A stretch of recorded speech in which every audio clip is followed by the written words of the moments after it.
Students, my next topic is equipotential surfaces.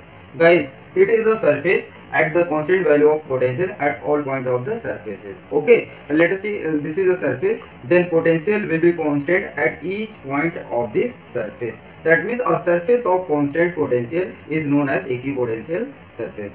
Okay. Student, for a single point charge, we know that potential is given by 1 upon 4 pi epsilon naught q by r. That means if potential is constant, it shows that potential is constant if r is constant. Therefore, we can say that equipotential surface will be concentric spherical if charge centered at a point, like this way. If charge is centered at this point, then equipotential surface will be concentric spherical. Okay, this will be the equipotential surfaces. This will be the equipotential surfaces. Okay, let us see properties of equipotential surfaces. Guys, as I told you, a surface of constant potential is known as equipotential surface. Okay, now let us say this is an equipotential surface and potential at all point of this surface is constant, that is V is constant. Therefore, we can say that change in potential difference will be equal to 0. Okay, if there is equipotential surface, then change in equipotential surface will be equal to 0, and then net work done will be equal to 0. Work done will be equal to 0, since we know that net work done is equal to charge into potential difference. On the equipotential surfaces, net potential difference is equal to 0 and net work done is equal to 0. This is the first property of equipotential surface. And secondly, at the equipotential surfaces, I meant to say that equipotential surfaces is always normal to the electrostatic field. Guys, let us say we have a positive charge, then electrostatic field will be emerging out from these charges, and this field will always be normal to the equipotential surfaces. This field will be always normal to the equipotential surface. If guys, this field will not normal to the equipotential surface, then what happened to the equipotential surface? If electric field is not normal, then it will have a component along the surface, then charge will start to move on the equipotential surfaces and there will be a work done. Guys, we know that there is no work done on the equipotential surface, which directly violate the property or definition of equipotential surfaces. So at each point on the surfaces, electric field must be normal to the equipotential surfaces. Okay, this is the second property. And thirdly, we can say that these two equipotential surfaces will never intersect to each other. Let's say there is two equipotential surfaces. If these two equipotential surfaces intersect to each other, then at the point of intersection there will be two electrostatic potentials, which is not possible, since we know that at the equipotential surfaces potential is always same. Okay, and let us see what are the significance of equipotential surfaces. Guys, like electrostatic field lines, electric field lines, equipotential surfaces always used to determine the region of strong part of the electric field and weaker part of the electric field. The region where is larger number of electrostatic potential surfaces, there is a stronger part of the electric field, whereas a lesser number of equipotential surfaces represent the weaker part of the electric field. Okay, at any point on the equipotential surfaces, it will represent the magnitude and direction of electrostatic field at that particular point. Okay, let us see equipotential surfaces for a dipole, two identical positive charges and in uniform electric field. Let us see what is the equipotential surfaces, nature of equipotential surfaces using a dipole. Guys, we know that dipole is a combination of positive and negative charges if they are separated by very small distance. Okay, then the nature of the equipotential surface using this dipole will be this way, this way, this way.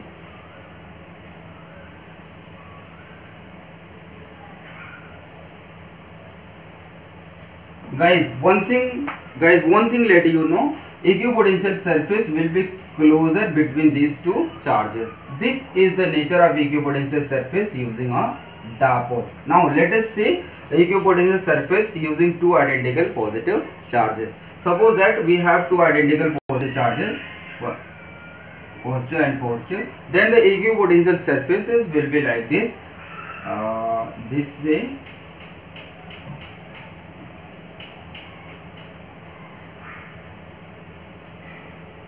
this way, and this way. In between the charges, guys, one point must be noted that in between the charges equipotential surfaces will be far apart, but in case of electric dipole equipotential surface will be closer to each other. Now let us see equipotential surfaces in uniform electric field. Guys, we know that equipotential surfaces are spherical, concentric spherical around a positive charges, around a single charges. Guys, let us, if we have to trace this equipotential surfaces around a single positive charges and the distance between source and screen are very far apart, then this spherical concentric surfaces are considered as a plane, which will represent the equipotential surfaces in uniform electric field like this way. This will be equipotential surfaces.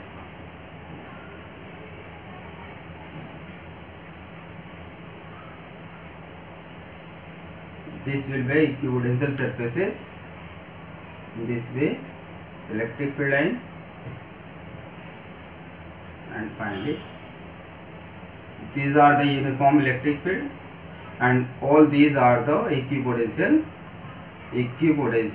surfaces, and here all these are equipotential surfaces, and all these are equipotential surfaces.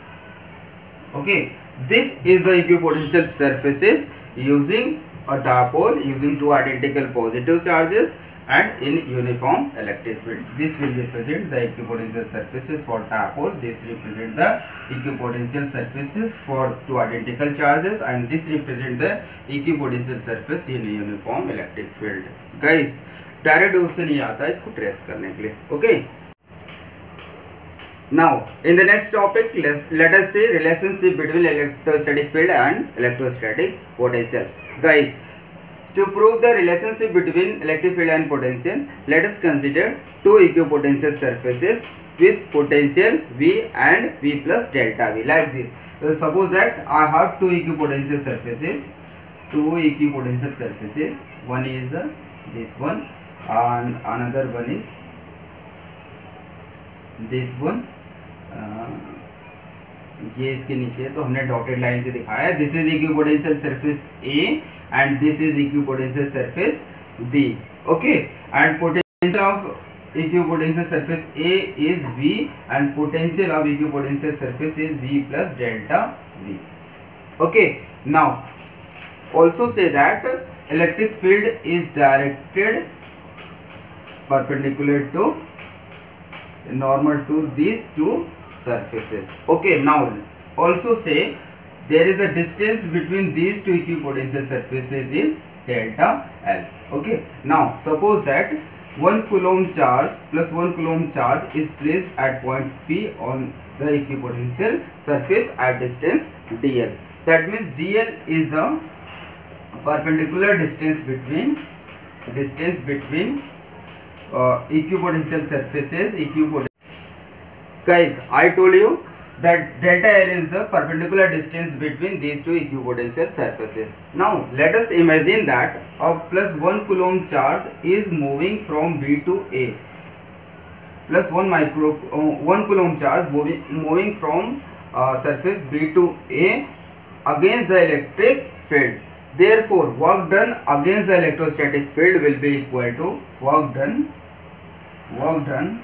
against electric field will be equal to E into dl, will be equal to E into dl. Okay, work done against the electrostatic field is given by magnitude of electric field into dl.